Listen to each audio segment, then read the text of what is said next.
إن الحمد لله نحمده ونستعينه ونستغفره ونعوذ بالله من شرور أنفسنا ومن سيئات أعمالنا من يهده الله فلا مضل له ومن يضلل فلا هادي له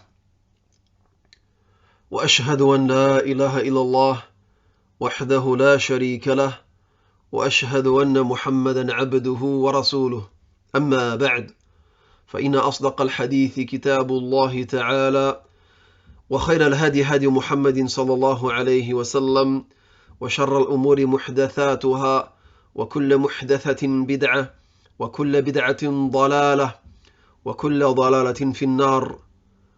Todos os louvores são para Allah, nós o louvamos, a Ele pedimos ajuda e a Ele pedimos perdão. Pedimos proteção a Allah contra o mal de nós mesmos e das nossas más ações. Aquele que Allah guia, ninguém o pode desviar. E aquele que Ele desvia, ninguém o poderá guiar. E testemunho que não existe nenhuma divindade com o direito de ser adorada, exceto Allah, o único, sem parceiros. E testemunho que Muhammad é o seu servo e mensageiro. Isto dito, com certeza que a mais verídica das narrações é o livro de Allah. E o melhor caminho é o caminho de Muhammad sallallahu alaihi wasallam. E as piores coisas são as invenções na religião. E todas as invenções na religião são inovações. E todas as inovações são um desvio. E todos os desvios serão destinados ao inferno. Bem-vindos a todos nesta série de aulas que são um resumo do livro Jilbab al-Mar'ati al-Muslima, o Jilbab da mulher muçulmana, do autor, o nobre Sheikh Muhammad Nasir ad-Din al-Albani rahimahullah. E hoje, na aula de hoje, vamos mencionar a quarta condição do Jilbab. E o autor, rahimahullah, disse: a quarta condição é que o Jilbab seja largo e não apertado. A quarta condição é que o Jilbab seja largo e não apertado, a fim de não deixar aparecer as formas do corpo da mulher. Então, Sheikh al-Albani, rahimahullah, nos diz que a quarta condição do Jilbab da mulher muçulmana é que seja largo. É que seja largo e não apertado. E isto a fim de não deixar aparecer as formas do corpo da mulher. E na aula anterior, ou melhor dizendo, no final da aula anterior, fiz uma pequena parêntese, que é que esta condição está presente também no caso do homem. Aqui estamos a falar da mulher, do Jilbab da mulher. Mas o homem muçulmano deve respeitar esta condição também no seu vestuário, nas suas roupas, na sua vestimenta. Quer dizer que os hábitos vestimentares, isto é, o vestuário do muçulmano, têm de respeitar as regras do vestuário islâmico. E no caso do homem, é que seja largo. É que seja largo. A mulher, como dissemos ao longo destas aulas, é que a mulher deve cobrir a totalidade do seu corpo, à exceção da cara e das mãos. Quanto ao homem, tem de cobrir entre o umbigo e o joelho. Quer dizer que estas partes do corpo têm de ser cobertas com roupas espessas,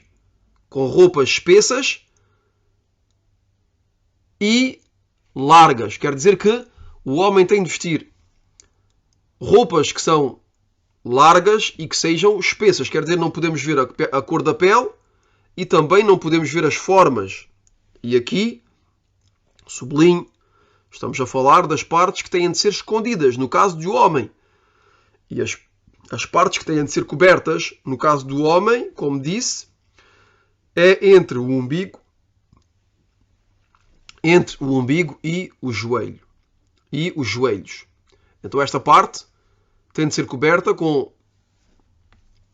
roupas largas e espessas. E de maneira geral, o homem,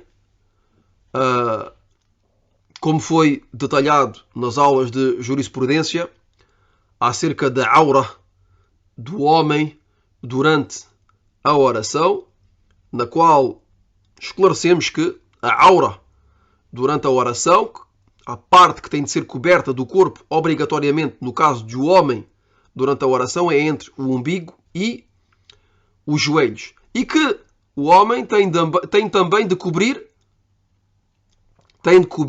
também os seus ombros. Tem de cobrir também os seus ombros.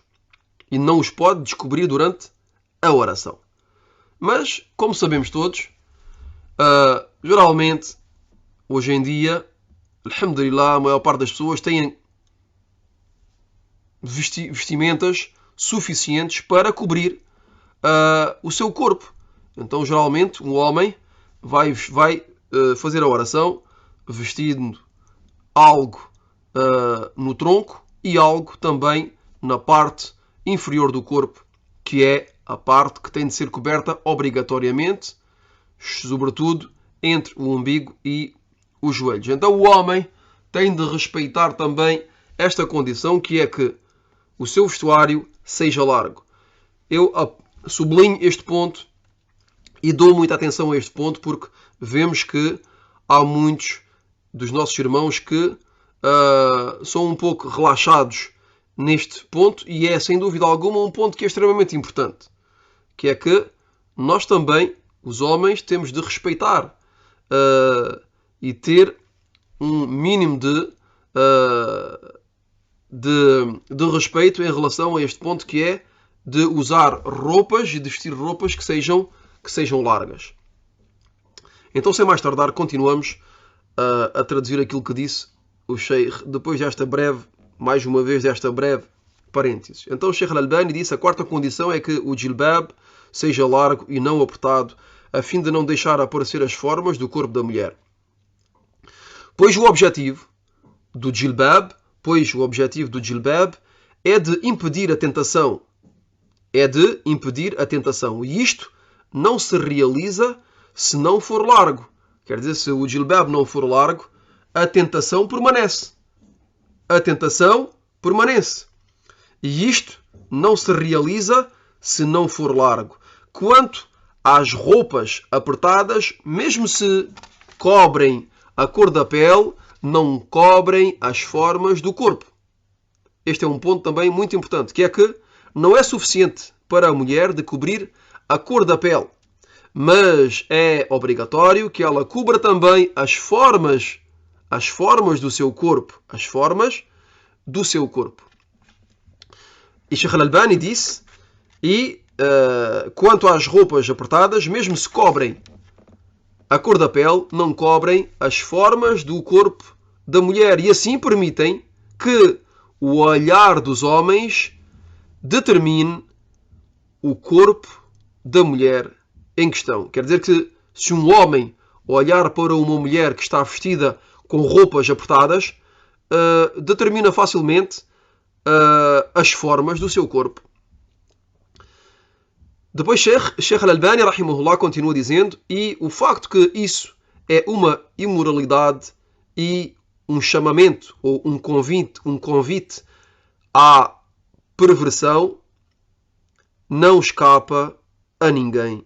Portanto, é obrigatório que as roupas da mulher, que o jilbab da mulher seja largo. Então aqui Sheikh Al-Albani diz que a mulher que se veste com roupas apertadas comete uma imoralidade. Isso é imoral, e além de ser imoral, é um chamamento, é um convite à perversão. E isso não escapa a ninguém, como disse Sheikh Al-Albani. Portanto, é obrigatório que as roupas da mulher sejam largas, como foi narrado por Usama ibn Zaid. Aqui Sheikh Al-Albani rahimahullah menciona a primeira evidência desta quarta condição, que é que o jilbab seja largo e não apertado. A primeira evidência é um hadith narrado por Usama ibn Zayd, que disse o seguinte: Usama ibn Zayd disse o seguinte: Kasani Rasulullah sallallahu alayhi wa sallam qabtiyatan kathifatan mimma أهداها له دحية الكلب فكسوتها امرأتي فقال ما لك لم تلبس القبطية قلت كسوتها امرأتي فقال مرها فلتجعل تحتها غلالة فإني أخاف أن تصف حجم عظامها رواه أحمد وهو حسن. Então Usama ibn Zayd radiyallahu anhu, que é companheiro do mensageiro de Allah sallallahu alayhi wa sallam, disse o seguinte: o mensageiro de Allah sallallahu alayhi wa sallam me ofereceu, isto é, ofereceu a Usama ibn Zayd, me ofereceu uma espessa vestimenta copta, que lhe tinha oferecido Dihyatul Kalbi. Então a ofereci à minha esposa.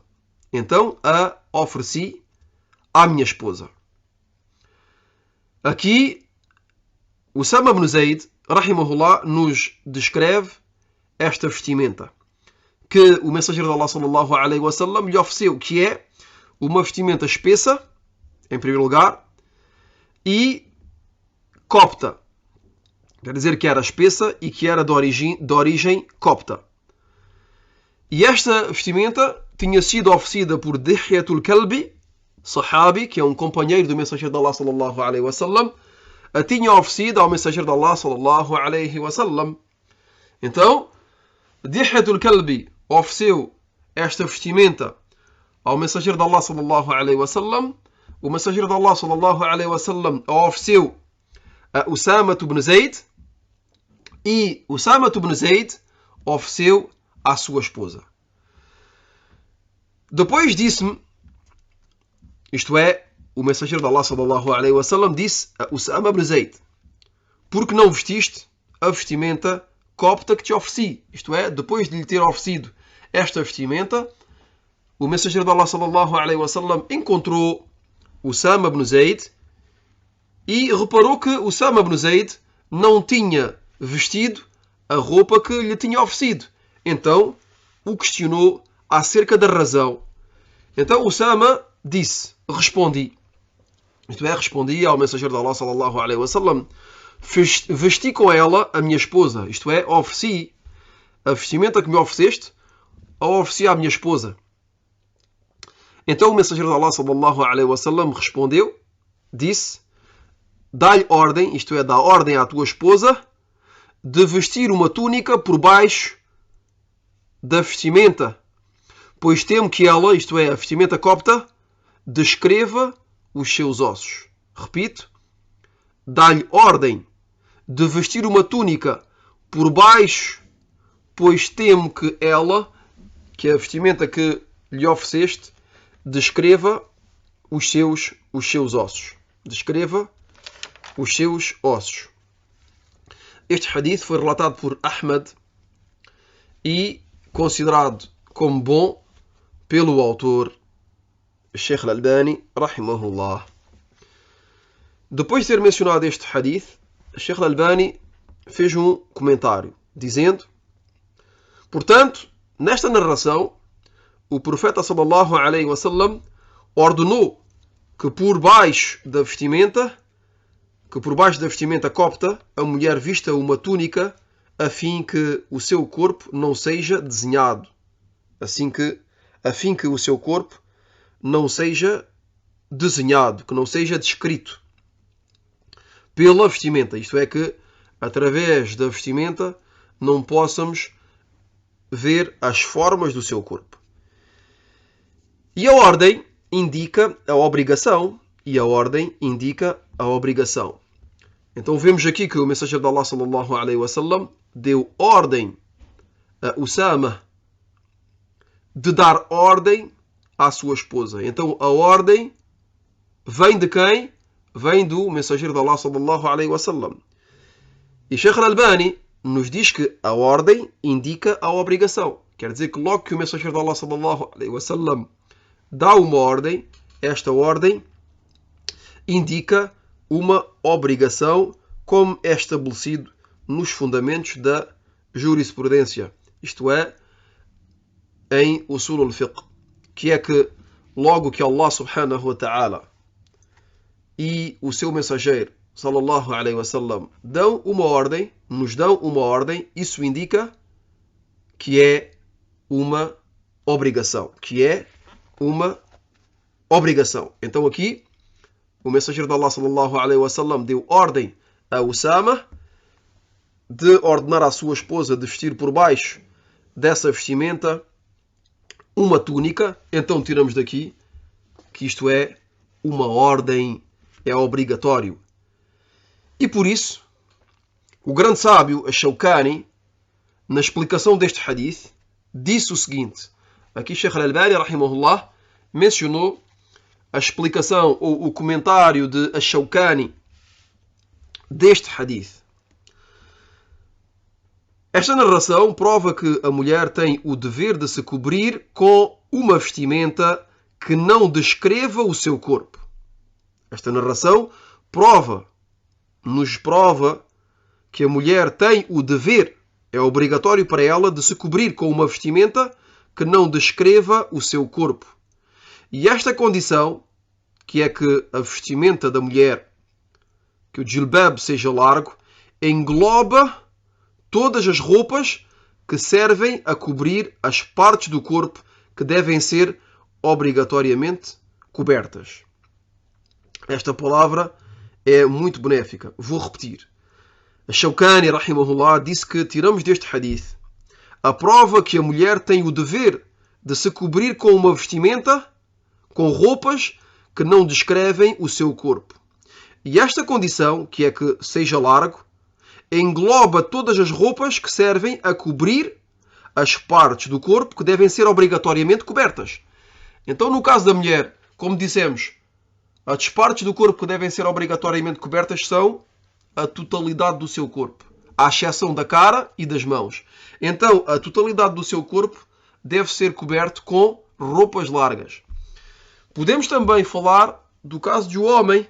As partes que devem ser obrigatoriamente cobertas, como mencionámos, são entre o umbigo e os joelhos. Então o homem tem de vestir roupas que são largas e espessas, sobretudo nessa parte do seu corpo, que são as partes que têm de ser obrigatoriamente cobertas, como dissemos várias vezes. Depois Sheikh Al-Albani, rahimahullah ta'ala, continua e menciona mais uma evidência, dizendo, e num athar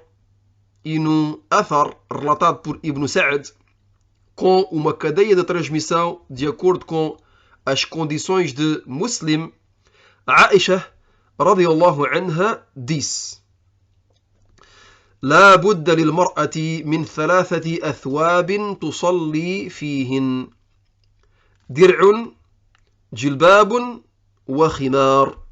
وكانت عائشة تحل إزارها فتجلبب به. Aisha radiyallahu anha disse o seguinte: a mulher deve obrigatoriamente ou absolutamente se cobrir com 3 peças de roupa logo que efetua a oração. A mulher deve obrigatoriamente se cobrir com 3 peças de roupa logo que efetua a oração: uma túnica, um jilbab e um véu. Uma túnica, um véu e, por cima de tudo, um jilbab. Repito, uma túnica, um véu sobre a sua cabeça e, por cima do véu e por cima da sua túnica, coloca o jilbab. E este ponto foi mencionado nas aulas anteriores.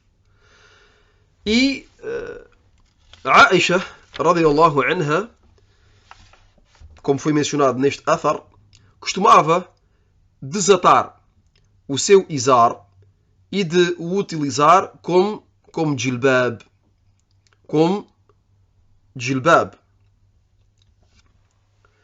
E foi relatado Sheikh Al-Albani, rahimahullah, mencionou mais um athar, dizendo, e foi relatado num athar de Ibn Umar,